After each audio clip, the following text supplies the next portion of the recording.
사랑하는 파주중앙 가족 여러분, 안녕하십니까? 3일 동안 평안하셨죠? 새생명축제 120일 전도의 5째 날입니다. 영혼 구원의 밭에 우리 누적된 지금까지 사람들이 약 40명의 사람들이 있습니다. 씨앗이 계속 뿌려지고 있습니다. 그리고 2단계에는 훨씬 더 많은 사람들이 있는데요. 새싹이 지금 피어나고 있습니다. 약 57명의 사람들의 이름이 있습니다.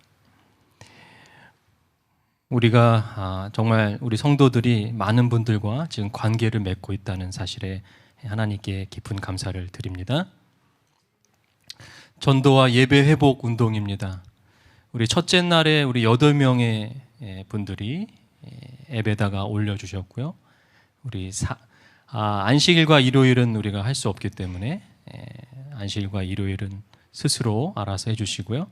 4일에 9명이 올려주셨고 5일에 5명이 올려주셨습니다. 여러분들 앱에 올리시는 것이 혹 불편할 수는 있습니다. 그러나 우리가 한 마음 한 뜻으로 이번 120일 동안 함께 한다는 의미로 여러분들이 어렵고 불편하시더라도 올려주시면 서로가 서로에게 힘이 되고 우리 모두가 하나의 마음으로 함께 할 수 있을 것 같습니다. 매일 이제 추가되는 이름이 없으면 매일 똑같은 이름을 올리시는 거야. 똑같은 이름을 올리시고, 근데 올리는 게 중요한 것이 아니라, 이름을 적는 게 중요한 것이 아니라 이름을 적은 후에 반드시 그들을 위해서 기도하는 겁니다. 만약에 1단계에 있는 분들을 위해서 기도할 때에는 이분들을, 이 씨앗인 분들을 어떻게 내가 새싹으로 바꿀 수 있을까? 그러면서 기도하는 거. 그럼 하나님이 지혜를 주세요. 그러면 전화하게 하시고 만나게 하시고 2단계가 되고 그 2단계가 또 나무가 되기 위해서 또 하나님이 역사하십니다. 우리가 120일 동안 그 놀라운 경험을 하게 될 거예요. 그런데 이것을 여러분들이 속으로 하실 수 있지만 기록하고 또 함께 나눌 때에 훨씬 더 큰 역사가 임하는 것입니다. 우리가 그것을 경험해야 되는 거예요. 그래서 어렵고 힘드시더라도 한번 여러분 용기 내서 도전하시기를 간절히 바랍니다. 우리 이 전도뿐만 아니라 이번 기간 동안 예배 회복이 일어나야 되겠습니다. 우리 지난주에 화요일에 26명, 금요일에 36명, 안식일에 92명 이렇게 예배에 참여해 주셨습니다. 이번 주에는 더 많은 성도들이 이 숫자가 늘어나게 되기를 간절히 소망합니다. 성경의 맥잡기 32번째 시간입니다. 오늘 저는 요나단 언약이라는 제목으로 하나님께서 주시는 하늘의 귀한 은혜들을 나누고자 합니다. 우리는 성경의 중요한 부분들을 언약의 관점으로 보는 설교를 나누고 있는데요. 지난 시간부터 사무엘서를 언약의 관점으로 보고 있습니다. 오늘도 계속해서 사무엘서, 역사서죠. 사무엘서를 보는데요. 특별히 사무엘서에 나오는 요나단에 관한 이야기를 나누도록 하겠습니다. 세상에 유명한 친구들 이야기가 많이 있습니다. 성경에도 역시 가장 유명한 친구는 바로 다윗과 요나단입니다. 그런데 여러분, 다윗과 요나단이 요즘 시대에, 우리 시대에 우리가 생각하는, 우리가 말하는 친구라고 생각하시면 안 돼요. 성경에서 나오는 친구라고 하는 표현은 언약의 관점으로 이해해야 합니다. 우선 다윗과 요나단은요, 그림에서 보시는 것처럼 나이 차이가 굉장히 많이 나요. 다윗과 요나단이 친구라고 성경에서 말하기 때문에 대부분 사람들이 비슷한 나이라고 생각을 하는데 절대 그렇지 않아요. 정확히 알 수는 없지만 약 20년에서 30년 차이가 나요. 그러므로 우리가 생각하는 단순한 친구 관계가 아니에요. 자, 사무엘상 18장 3절입니다. 요나단은 다윗을 자기 생명같이 사랑하여 더불어 무엇을 맺었으며? 언약을 맺었어요. 여러분, 요나단과 다윗의 친구 관계는 바로 언약의 관계예요. 언약의 관점에서 친구예요.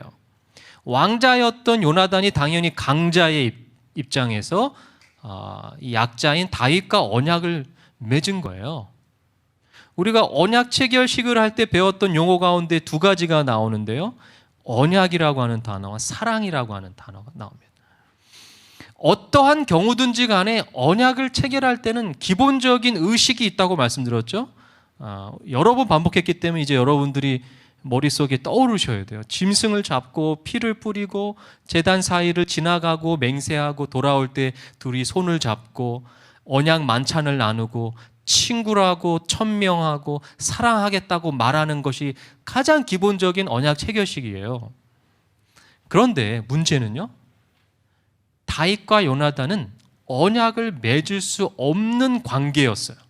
왜냐하면 요나단은 당시 이스라엘의 왕이었던 사울의 아들, 왕자의 신분이었어요. 그렇기 때문에 다윗은 요나단의 가장 큰 라이벌이에요. 경쟁자예요. 원수예요. 언약을 맺을 수 없는 관계예요. 그런데도 요나단이 언약을 맺었다는 것은 이 요나단의 마음속에 언약 정신이 가득 채워져 있었다는 거예요.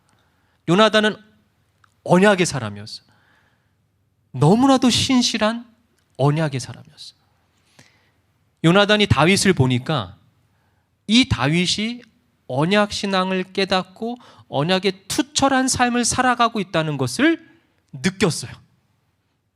그래서 이 요나단의 마음 가운데 이 다윗이라면 자신보다 이스라엘의 왕이 되어서 신명기에 나오는 하나님 나라의 이상을 이룰 수 있다라고 생각했어요. 자, 그래서 이제 언약을 맺는데요. 요나단이 자기가 입었던 겉옷을 벗어서 다윗에게 주었다라고 말합니다. 옷을 교환한 것이죠. 여러분, 옷을 교환하는 것은 굉장히 중요한 의미를 가지고 있습니다. 신분을 나누어 갖는 것을 뜻하는 거예요. 요나단이 다윗에게 자기의 겉옷을 입혀줬다는 것은 왕자의 옷, 즉 장차 왕이 될 사람의 옷을 입혀주었다는 거예요. 성경에 옷에 대한 이야기가 많은데 이 옷도 언약의 관점에서 우리가 이해해야 돼요. 요셉이 입었던 그 채색 옷, 언약이라고 말씀드렸죠. 요나단 자신이 왕이 될 것이 아니라 다윗이 반드시 왕이 되어야 한다는 언약을 맺은 거예요. 이 옷을 입히면서. 아주 중요한 언약의 이미지가 옷이에요. 그래서 성경에 옷의 이야기가 굉장히 많아요. 근데 그 옷이 다 언약의 관점으로 이어져 있어요. 창세기에 하나님이 아담과 하와에게 가죽옷을 입히실 때부터 옷에 대한 이야기가 쭉 나오는데 다 언약과 관련이 있어요. 자, 사무엘상 18장 4절 하단에 보면요, 옷만 나누어 입은 것이 아니라 자기의 군복과 칼과 활과 띠도 주었다. 이 군인 전쟁에 나갈 때 입는 옷과 칼과 활, 무기까지 전해줬어요. 무기를 준다는 것은 내가 당신을 보호해주고 당신의 생명을 지켜주겠다는 뜻이에요.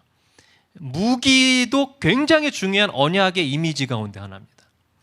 그래서 다윗이 시편을 쓸 때에 하나님과의 언약 관계를 전쟁이라든지 무기의 이미지를 통해서 굉장히 많이 설명했어요. 이것은 언약조 하나님과 언약종인 자신이 언약을 맺을 때에 하나님께서 자신을 보호하기 위하여 원수와 싸우고 무기가 되어준다라고 하는 언약적 표현들이에요. 그래서 다윗의 시편에 보면요, 여호와는 나의 칼이요 나의 창이요 나의 활과 화살이요 방패요 반석이요 산성이요 이런 말이 굉장히 많아요. 그게 다 언약의 관점에서 다윗이 기록을 한 거예요. 자, 그런데 여기서 문제가 발생합니다. 언약은 비밀스럽게 맺으면 안 돼요. 언약은 사실은 모든 사람들이 지켜보는 가운데 공개적으로 맺어야 돼요. 증인이 필요한 거예요. 그런데 문제는 지금 다윗과 요나단은 공개적으로 언약을 할 수가 없어요. 사울이 지금 눈을 부릅뜨고 둘이 절대 같이 다니지도 말라고 명령을 했어요. 위협을 했어요. 그런데 언약을 맺은 사실을 알면 큰일 나는 것이죠. 그래서 몰래 언약을 맺을 수밖에 없었는데, 몰래 맺을 때에도 소나 양, 짐승을 사용할 수가 없는 상황. 그러면 어떻게 해야 될까? 언약에는 피가 필요한데. 이런 경우에 언약을 맺을 때 사람의 피를 가지고 언약을 맺었던 방법들이 있었어요. 여러분, 우리가 어떤 약속을 할 때요, 새끼손가락을 걸고 약속하죠. 손이라고 하는 것은 언약에서 굉장히 중요한 또 이미지 가운데 하나인데요. 언약을 맺을 때 손을 들고 맹세하고 두 사람이 제단 사이를 지날 때에도 손을 맞잡고 했습니다. 그런데 왜 우리는 약속을 할 때에 새끼손가락을 걸고 할까? 이런 생각 해보신 적 있으세요?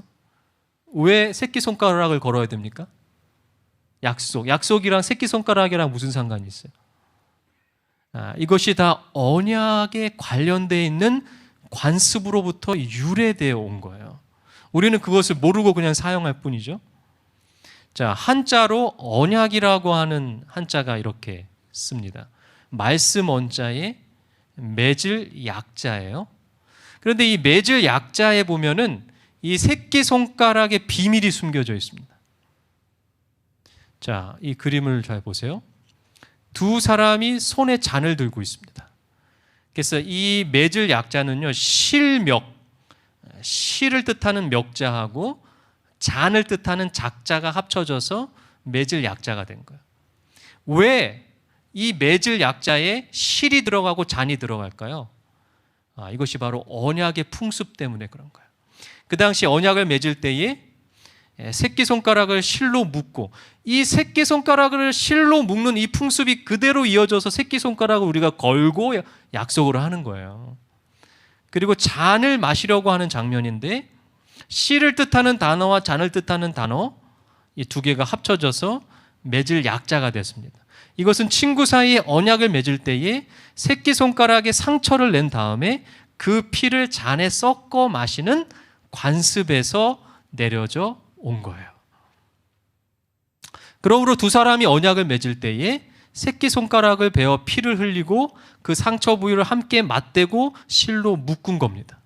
그리고 잔에 피를 섞어서 마시는 관습이 있었어요.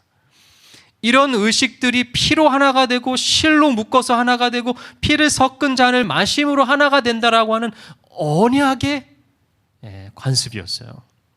손가락의 상처는 이 짐승 대신에 사람의 피를 사용할 수밖에 없는 상황일 때 사용하는 방법이었습니다. 원래 언약을 체결할 때는 새끼손가락보다는 손목에 상처를 내는 것이 일반적이었어요.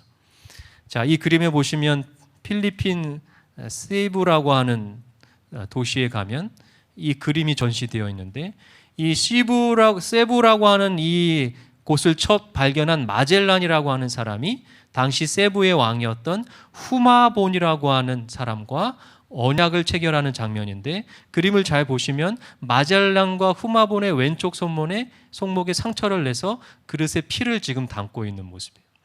언약 체결식을 할 때에 그들은 그릇에 피를 섞어서 마셨습니다. 우리가 악수를 할 때에, 여러분, 악수도 언약의 방법이라고 말씀드렸죠. 우리가 악수를 하는 이유는 그냥 반가워서 인사를 하는 차원이 아니고 언약의 습관에서 계속 내려온 거예요. 악수를 할 때 사실은 서로의 손을 잡고 흔드는데, 그 이전에 악수의 기원을 보면 언약과 굉장히 연관이 있고, 언약 체결을 할 때 손목에 상처를 내었기 때문에 그 언약을 체결한 사람을 만났을 때에 그 상처 난 부위를 맞잡는 의식이 악수였어요. 그래서 다시 한번 언약을 새기는 거예요.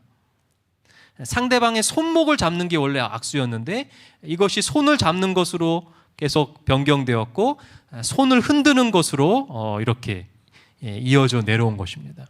상대방에게 언약의 상처를 보여준다는 의미로 손을 흔드는 거야. 그래서 우리가 이제 악수를 할 때 언약을 떠올리셔야 돼요. 우리는 언약, 우리가 안식일에 악수할 때 굉장히 깊은 의미가 있어요. 당신과 나는 언약의 관계입니다. 그래서 이사야서에 보면 이런 말씀이 있습니다. 여인이 어찌 그 젖먹는 자식을 잊겠으며 자기 태에서 난 아들을 긍휼히 여기지 않겠느냐. 그들은 혹시 잊을지라도 나는 너를 잊지 아니할 것이라. 내가 너를 내 손바닥에 새겼고 너의 성벽이 항상 내 앞에 있나니. 여기 뭐가 나옵니까? 손바닥이 나옵니다. 손 하면 이제 여러분들이 이 언약이구나. 이 언약 이미지가 떠올라야 돼요. 이 구절을 우리가 굉장히 많이 읽었고 많이 사용하고 많이 알고 있는데 이것이 언약이라고 하는 사실을 우리 모르고 사용하고 있어요. 성경에서 혹시 인간 어머니가 젖먹이 자식을 잊어버릴지라도 하나님은 우리를 그분의 손바닥에 새겼기 때문에 결코 잊지 않으시겠다라고 하는 언약의 말씀이에요. 그래서 이 손바닥의 상처는 영원한 언약의 표징을 상징하는 거예요. 그래서 예수님이 십자가에서 못으로 손이 찔리신 거예요. 그래서 영감의 글에 보면 우리가 재림에서 예수님을 만날 때에 예수님의 손에 여전히 그 상처가 남아있겠다. 그게 언약이거든요. 언약. 우리가 그 예수님의 상처난 손을 볼 때 얼마나 감사할까요? 얼마나. 자, 다시 사무엘상으로 돌아가서 자, 이제 요나단이 이러한 방식으로 이 다윗과 언약을 맺었습니다. 자, 13절입니다. 그리고 뭐라고 이야기하냐면 그러나 만일 내 아버지께서 너를 해치려 하는데도 내가 이 일을 내게 알려주어 너를 보내어 평안히 가게 하지 아니하면 여호와께서 나 요나단에게 벌을 내리시고 또 내리시기를 원하노라. 자, 이것이 언약의 복과 저주예요. 언약 체결식 때 반드시 두 사람이 복과 저주를 외친다라고 말씀드렸죠. 요나단이 저주의 맹세를 하는 거예요. 내가 너를 도와주지 않으면 나는 벌을 받을 것이다. 이렇게 맹세하는 거야. 그런데 그 벌이 자신의 후손들까지도 이어질 것이다 라고 이 요나단은 계속해서 말하고 있어요. 자, 16절에 보면요. 이에 요나단이 다윗의 집과 언약하기를 이렇게 나와요. 다윗의 집이라고 하는 것은 다윗의 후손들과 언약하기를. 그러니까 이 언약이 두 사람이 맺는 것이지만 이 두 집안의 대표이기 때문에 이 두 사람의 후손들까지도 이 언약의 영속성이 있다라고 말하는 거예요. 왜냐하면 사람은 피로 이어져요. 혈연으로 이어졌기 때문에. 그래서 아담의 죄가 우리 모두에게 그리고 예수님의 피로 우리 모두가 영향을 받는 것처럼 똑같은 것이죠. 언약의 영속성이 있기 때문에 그래요. 자, 17절입니다. 다윗에 대한 요나단의 사랑이 그를 다시 맹세하게 하였으니 이는 자기 생명을 사랑함 같이 그를 사랑함이 없더라. 여기서 사랑이라고 하는 단어, 맹세라고 하는 단어, 이것이 다 언약의 단어예요. 여기 사랑이라고 하는 단어가 3번이나 반복됩니다. 이 사랑을 자기 생명을 사랑함 같이 사랑한다라고 말했어요. 이것은 인간이 할 수 없는 사랑이에요. 이것을 바로 히브리어에 제가 꼭 기억하라 헤세드, 하나님의 무한한 사랑, 하나님의 무한한 사랑을 내가 한번 다윗에게 해보겠다는 거예요. 언약주가 되어서 이러한 고백을 하는 거야. 그러면서 이 부분을 사무엘하 1장 26절에 이렇게 다시 언급을 했는데요. 내 형 요나단이요 내가 그대를 애통함은 그대는 내게 심히 아름다움이라. 그대가 나를 사랑함이 기이하여 여인의 사랑보다 더하였도다. 여기 보면 다윗을 향한 요나단의 사랑이 여인의 사랑보다 더 크다라고 말합니다. 자, 그런데 이 구절을 우리가 언약의 관점으로 보지 않으면 굉장히 이상한 말이 돼요. 여인의 사랑이란 뭐냔 말이에요. 남자와 여인의 사랑으로 이해하잖아요. 문자 그대로. 그게 아니에요.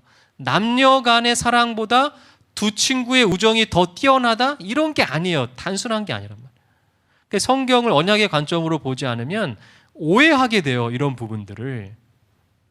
자, 우리가 이런 말 많이 하죠. 피가 물보다 진하다. 이게 무슨 말입니까? 피가 물보다 진하다. 피는 뭐예요? 혈연 관계라고 생각하죠. 그러니까 가족이 다른 사람들보다는 진하다 이렇게 생각해요. 근데 이거요 반대로 알고 있는 거예요. 이 말이 원래 언약의 말이에요. 근데 이 말을 우리는 반대로 지금 사용하고 있어요.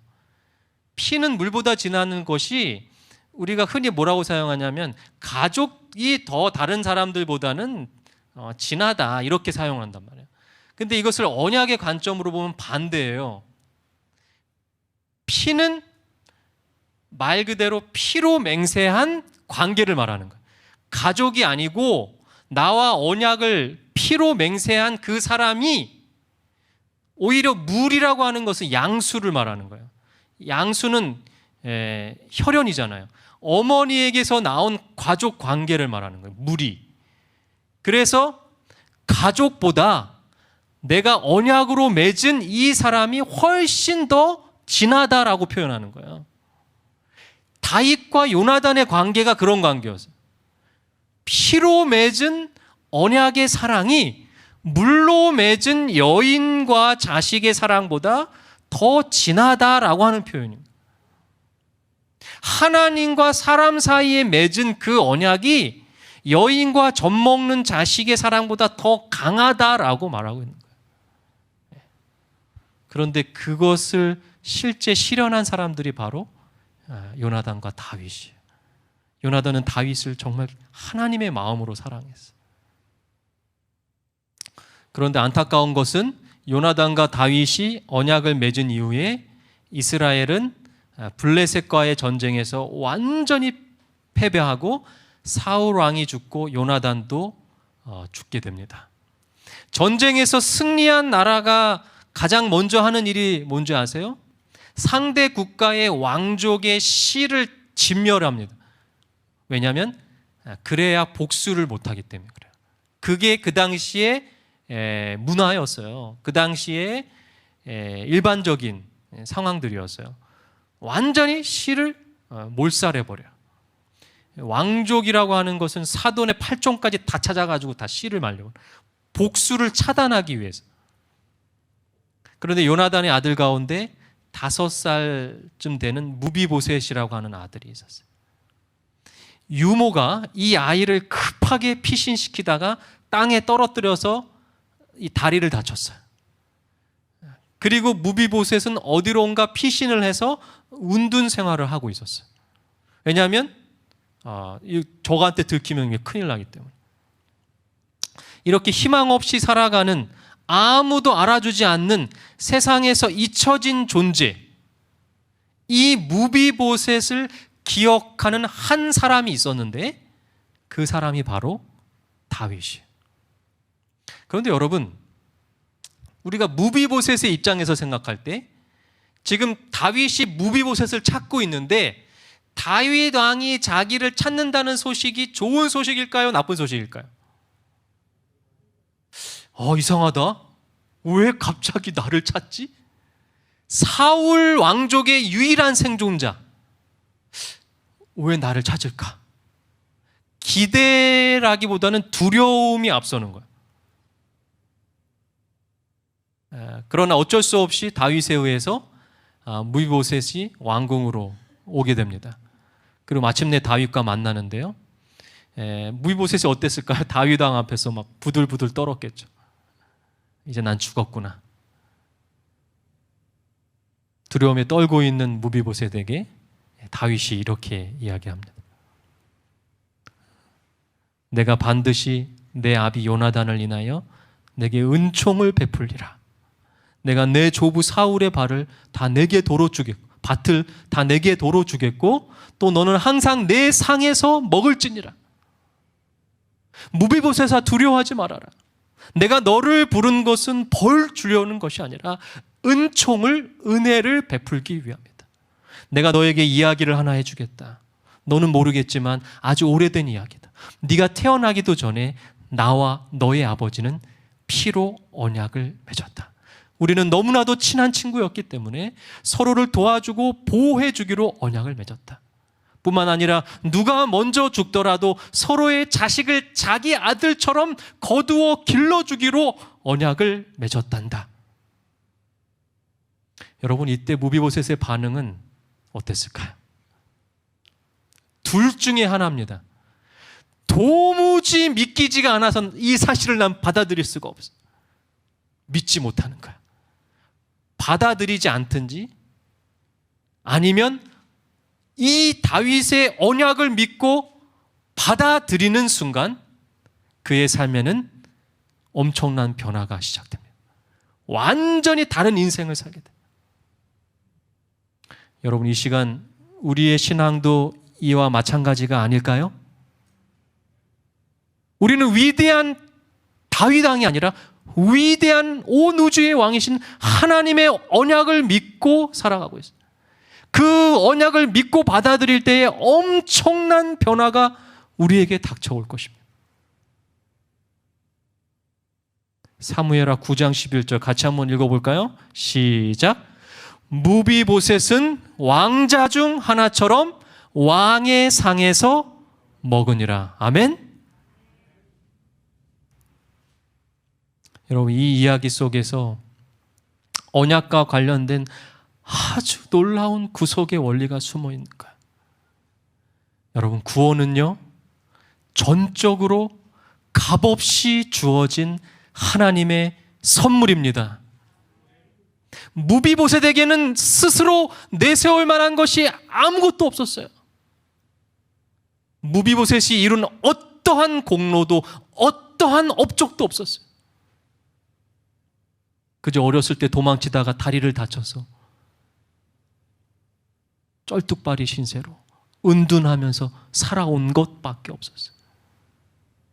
그런데 그런 그를 다윗이 불러냈어요. 그리고 언약을 상기시켜 줬어요. 아버지와 맺은 언약. 그리고 무비보셋을 왕자처럼 다윗과 요나단이 맺은 그 언약 때문에 그는 다윗의 양자가 된 것입니다. 오늘 우리의 모습이 무비보셋을 닮지 않았나요? 우리도 세상에서 정말 보잘것없이 내세울 것 없이 아무런 힘과 능력 없이 영적으로 말입니다. 영적으로 그렇게 죄인의 모습으로 우리가 살아가고 있지 않습니까? 영적 절뚝발이 신세로 말이에요. 그런데 오늘 하나님께서 우리를 이 성전으로 부르셨습니다. 그리고 하나님께서 오늘 여러분들에게 말씀하십니다. 너는 나와 언약을 맺은 사이야.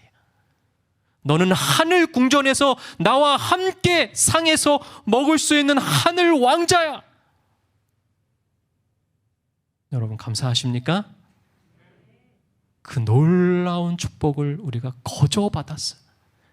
예수 그리스도와 성부 하나님, 성령 하나님, 세 분 하나님이 창세 전에 언약을 맺었던 그 언약의 약속 때문에 우리가 거저 구원을 받았어요. 그러나 여러분, 그것은 결코 값싼 은혜가 아닙니다. 예수 그리스도의 생명의 피로 맺은 언약이야. 예수님의 생명의 값으로 맺은 언약. 그런 놀라운 언약을 우리가 맺고 살아가는데 이제는 더 이상 영적으로 그렇게 죽어있는 삶이 아니라 이제는 영적으로 살아있는 우리 모두의 삶이 되기를 간절히 기도합니다. 오늘 말씀을 요약하겠습니다. 다윗과 요나단의 피로 맺은 언약 사랑이 물로 맺은 여인과 그 자식의 사랑보다 더 진한 것입니다. 위대한 하나님의 언약을 믿고 받아들일 때 엄청난 변화가 우리에게 닥쳐올 것입니다. 무비보셋에게는 스스로 내세울 만한 것이 아무것도 없었어요. 그가 이룬 어떠한 공로도 어떠한 업적도 없었어요. 다만 다윗과 요나단이 맺은 그 언약 때문에 그는 다윗의 양자가 되었음을 기억하게 되시기를 간절히 바랍니다. 오늘 말씀의 은혜를 나누는 시간을 갖도록 하겠습니다.